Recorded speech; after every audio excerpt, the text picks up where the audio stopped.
നമസ്കാരം. ലോകത്തെ ഏറ്റവും വലിയ ജനാധിപത്യ രാജ്യം ഏതാണെന്ന് ചോദിച്ചാൽ അതിന് ഒരു ഉത്തരമേ ഉള്ളൂ. നമ്മുടെ സ്വന്തം ഭാരതം.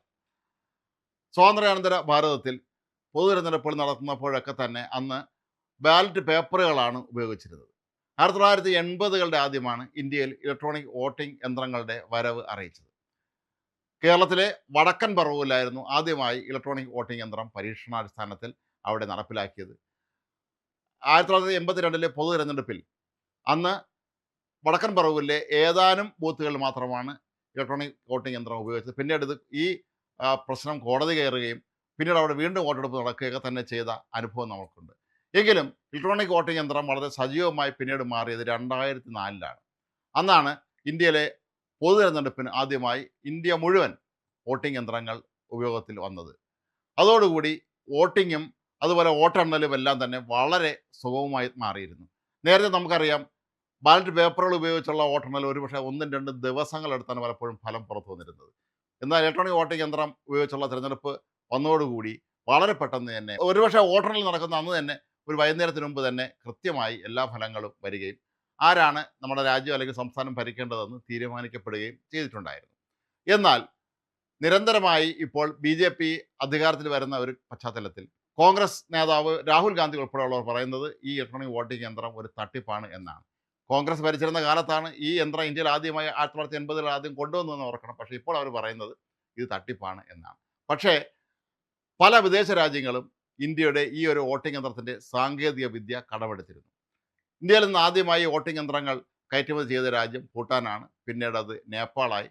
ആഫ്രിക്കൻ രാജ്യമായ നമീബിയയിലുമൊക്കെ തന്നെ അവിടെ തിരഞ്ഞെടുപ്പിന് ഉപയോഗിക്കുന്നത് ഇന്ത്യയിൽ നിന്നുള്ള ഇലക്ട്രോണിക് വോട്ടിംഗ് യന്ത്രങ്ങളാണ്. അതിൻ്റെ സാങ്കേതിക വിദ്യയാണ്.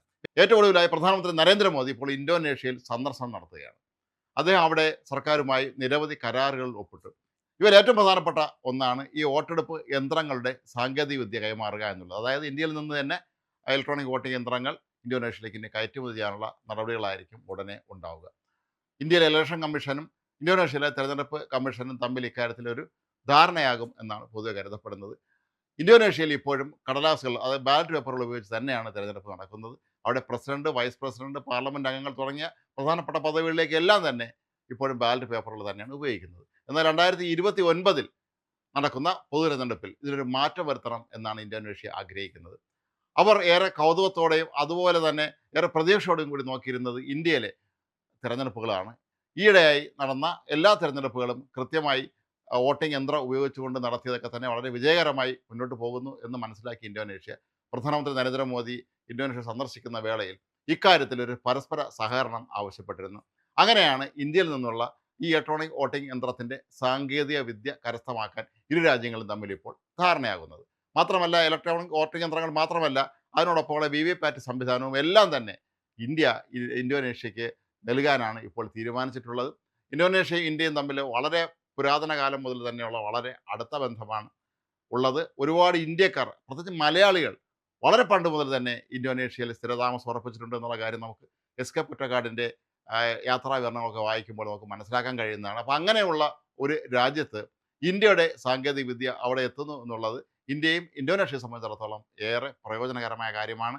മാത്രമല്ല, പ്രതിരോധ മേഖലയിലുമൊക്കെ തന്നെ ഇന്ത്യയുമായി മികച്ച ബന്ധമാണ് ഇന്തോനേഷ്യ ആഗ്രഹിക്കുന്നത്. അങ്ങനെ ചില പ്രതിരോധ കരാറുകളുമൊക്കെ ഇന്ത്യയും ഇന്തോനേഷ്യയും ഉടനെ ഏർപ്പെടുന്നുണ്ട്. അപ്പോൾ ഈ ഒരു പശ്ചാത്തലത്തിൽ ഇവിടെ നമ്മൾ മനസ്സിലാക്കേണ്ടുന്ന ഏറ്റവും പ്രധാനപ്പെട്ട കാര്യം, ഇന്ത്യയിലെ പ്രതിപക്ഷം നിരന്തരമായി അധിക്ഷേപം ഉന്നയിക്കുന്നു. അതായത് അവർ വിജയിക്കുകയാണെങ്കിൽ കുഴപ്പമില്ല. ഇപ്പോൾ കേരളത്തിൽ പൊതു തെരഞ്ഞെടുപ്പിൽ കോൺഗ്രസ് വിജയിച്ച സ്ഥിതിക്ക് ഇവിടെ വോട്ടിംഗ് യന്ത്രത്തിൽ ക്രമക്കേട് നടന്നു എന്ന് കോൺഗ്രസിന് ആരോപിക്കാൻ കഴിയുകയില്ല. അതുപോലെ മറ്റു പല സംസ്ഥാനങ്ങളിലും കോൺഗ്രസ് ഇപ്പോൾ ഭരിക്കുന്നുണ്ട്. അവിടെയൊന്നും തന്നെ പരാതിയില്ല. BJP ഭരിക്കുന്ന സംസ്ഥാനങ്ങളിലും അതുപോലെ ദേശീയ തലത്തിൽ നടക്കുന്ന നമ്മുടെ ദേശീയ തെരഞ്ഞെടുപ്പിലും ഒക്കെ ഈ ഇത്തരത്തിലുള്ള ക്രമക്കേട് നടത്തുന്നു എന്നാണ് കോൺഗ്രസ്സുകാർ ആരോപിക്കുന്നത്. പക്ഷേ മറ്റു രാജ്യങ്ങൾ എത്ര പ്രതീക്ഷയോട് കൂടിയാണ് ഇത് കാണുന്നത് എന്നുള്ളതിൻ്റെ ഏറ്റവും മികച്ച തെളിവായി മാറുകയാണ് പ്രധാനമന്ത്രി നരേന്ദ്രമോദിയുടെ ഈ ഇന്തോനേഷ്യൻ സന്ദർശനത്തിൽ ഇന്ത്യയുടെ വോട്ടിംഗ് യന്ത്രങ്ങൾ, അതിൻ്റെ സാങ്കേതിക സഹായം തങ്ങൾക്ക് വേണമെന്ന ഇന്തോനേഷ്യയുടെ ദീർഘകാലമായിട്ടുള്ള ഒരു ആവശ്യം കൂടി ഇവിടെ അംഗീകരിക്കപ്പെടുകയാണ്. ഒന്ന് നമ്മൾ ഓർക്കുക, ഒരു കാലത്ത്, എനിക്ക് സ്വാതന്ത്ര്യം കിട്ടിയ കാലത്തൊക്കെ തന്നെ എല്ലാ മേഖലകളിലും പിന്നോക്കം നിന്നിരുന്ന ഒരു രാജ്യമായിരുന്ന ഇന്ത്യ ഇന്ന് എവിടെ നിൽക്കുന്നു എന്നുള്ളത്. ഇന്ന് നമ്മുടെ സാങ്കേതിക വിദ്യ, നമ്മുടെ പ്രതിരോധ സംവിധാനങ്ങളെല്ലാം തന്നെ വാങ്ങാൻ പല വിദേശ രാജ്യങ്ങളും ഫലത്തിൽ ക്യൂ നിൽക്കുന്ന അവസ്ഥയാണ് ഉള്ളത്. അതിന് ഈ രാജ്യത്ത് ശക്തമായൊരു ഭരണകൂടമുണ്ട്, ശക്തനായ ഒരു പ്രധാനമന്ത്രിയുണ്ട് എന്നുള്ളതും അതിൽ വളരെ പ്രധാനപ്പെട്ട ഒരു ഘടകമായി മാറിയിരിക്കുകയാണ്. ഏതായാലും നമ്മുടെ വോട്ടിംഗ് യന്ത്രങ്ങൾ വലിയ താമസമില്ലാതെ കടൽ കടന്ന് ഇന്തോനേഷ്യയിലേക്ക് എത്തി അതിൻ്റെ സാങ്കേതിക വിദ്യ അവിടുത്തെ ഉദ്യോഗസ്ഥന്മാരെയും മറ്റും പഠിപ്പിച്ചതിന് ശേഷം 2029 നടക്കുന്ന ഇന്തോനേഷ്യയിലെ പൊതു തെരഞ്ഞെടുപ്പിൽ ഇന്ത്യയുടെ വോട്ടിംഗ് യന്ത്രങ്ങളായിരിക്കും അവിടെയും തിരഞ്ഞെടുപ്പിന് ഉപയോഗിക്കുക എന്നുള്ള കാര്യം ഏതാണ്ട് ഇപ്പോൾ തീർച്ചയായിരിക്കുകയാണ്.